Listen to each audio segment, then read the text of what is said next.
छोलिया हो या लोबिया, सफेद चने या काले चने, सब कुछ मजेदार बने। सेंट्रल गाजा में इजराइल की भीषण बमबारी को लेकर एक बड़ी खबर है, जहां अल बलाह के रिहायशी इमारत पर अटैक की ये तस्वीर सामने आई। हमास के सेंट्रल कमांड को कैसे तबाह किया गया,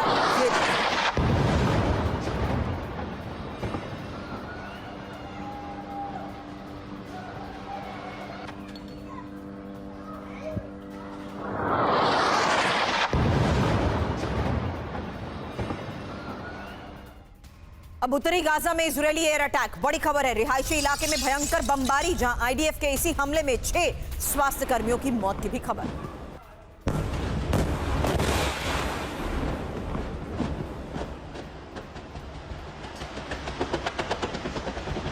दो तस्वीरें एक साथ आपके सामने, जहां देखिए किस तरीके से आईडीएफ लगातार हमलों को अंजाम दे रहा है। और ये उत्तरी गाजा में इजरायली एयर अटैक की वो तस्वीर जिसमें रिहायशी इलाकों में भयंकर बमबारी की ये तस्वीर सामने आई। साथ ही बड़ा दावा ये कि देर अल बला के रिहायशी इमारत पर यह अटैक हुआ और हमास के सेंट्रल कमांड को भी तबाह कर दिया गया। अब रूस के बेलगरोद में बड़े ड्रोन हमले की तस्वीर, जहां ब्रिज के नीचे छिपाए गए माइन पर अटैक और TM62 माइन का स्टोर पूरी तरह तबाह।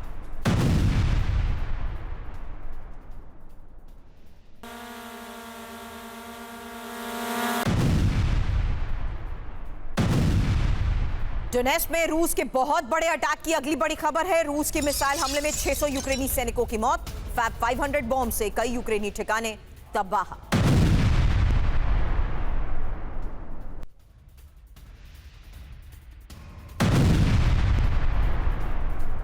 तो रूस यूक्रेन फ्रंट से ये वो तस्वीर है, जहां डोनेट्स्क में रूस कैसे बड़े हमले को अंजाम दे रहा है, उसकी तस्वीर आपने देखी। वहीं आपको बता दे, रूस के बेलगरोद में बड़े ड्रोन अटैक की वो तस्वीर सामने आई, जिसमें साफ है कि कैसे ब्रिज के नीचे छिपाए गए माइंस पर इस अटैक को अंजाम दिया गया।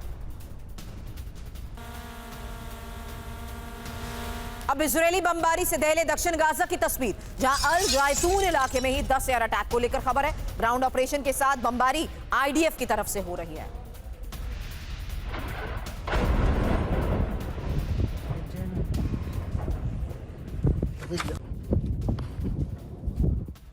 गाजा में ही दिन रात इजरायली हमले जारी हैं, जहां स्थानीय लोगों के शेल्टर्स पर भी बमबारी के आरोप लगे और गाजा में बिजली, पानी और खाने की भारी किल्लत को लेकर भी खबर है।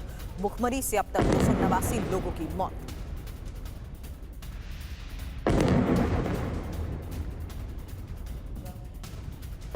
और क्रीमिया में यूक्रेनी एयरफोर्स की विध्वंसक स्ट्राइक, रूस के ठिकानों पर MiG-29 से यह हमला। GBU-62 हमले में रूस के सैन्य ठिकाने तबाह हुए। हमले में रूस का ड्रोन बेस और ट्रेनिंग सेंटर नष्ट हुआ।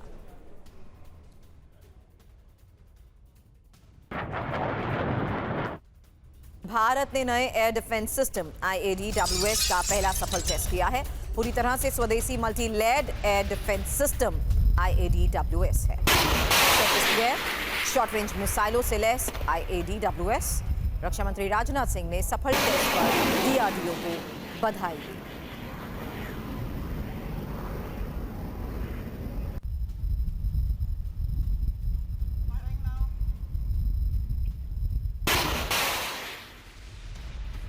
फिलहाल अलग अलग फ्रंट से आई तस्वीर आपने देखी, लेकिन यूक्रेन से रूस तक एयर अलर्ट को लेकर आज खबर बहुत बड़ी है। वहीं यूएस और ईरान की मिसाइलें कैसे हैं तैयार और किस तरीके से इन मिसाइलों का हो सकता है इस्तेमाल, और यूक्रेन में चीन के सैनिक, ट्रंप का ये गेम आखिर है क्या। वहीं पाकिस्तान में नई जंग की शुरुआत कैसे हो रही है, इसकी एक एक तस्वीर अब से थोड़ी ही देर बाद होगी आपके सामने। लेकिन सबसे बड़ी खबर है ईरान में बड़े धमाके से मचे हड़कंप को लेकर, जहां ईरान की कराज में भीषण विस्फोट को लेकर खबर बड़ी है। तेहरान से 40 किलोमीटर दूर विस्फोट की यह तस्वीर देखिए। 3 जगहों पर एक साथ धमाका। ईरान की मिलिट्री फैसिलिटीज से धुआं उठता दिखा। मिडिल ईस्ट में ही बहुत बड़ी जंग की तैयारी शुरू हो चुकी है, क्योंकि अमेरिका ने मिसाइलों की मूवमेंट शुरू कर दी है। और थर्ड मिसाइल सिस्टम के डिप्लॉयमेंट को लेकर आज ये खबर है। आपको बता दें, जून के बाद फिर से इजरायल में थर्ड की तैनाती को लेकर रिपोर्ट में बड़े दावे किए गए। सैन्य अधिकारियों के हवाले से रशियन न्यूज का ये दावा है क्या।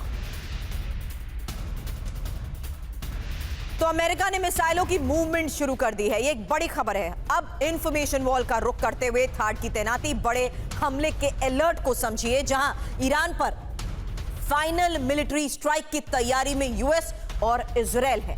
दूसरी बड़ी बात, जहां इजराइल में थाड मिसाइल सिस्टम की मूवमेंट को लेकर यह खबर है। तीसरी बड़ी बात, जहां ईरान की चेतावनी के बावजूद नई सैन्य तैनाती की शुरुआत को लेकर यह खबर है।